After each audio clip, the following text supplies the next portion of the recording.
Teachers और मेरे साथियों, अस्सलाम वालेकुम।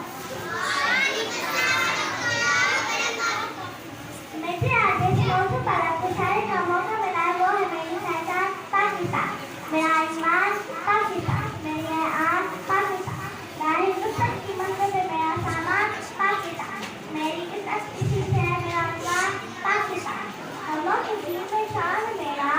हमों की दिल में शान है मेरा पहचान पाकिस्तान, पाकिस्तान पाकिस्तान, गाय की नदी जहर पाकिस्तान,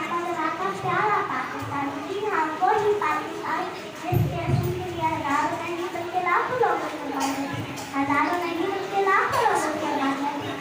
दी। माओ के सामने के लिए गई वर्षों को संसारों में परोया था, चुनावी आलात किसी भी बेघर से पूछो घर किसी भी गुलाम से पूछो वतन की नस्ल की क्या काम होगा, जिस बात से दूरी पर अन्याय है रबे पाकिस्तान की परिमाण बात जो कितना बड़ा इनाम है।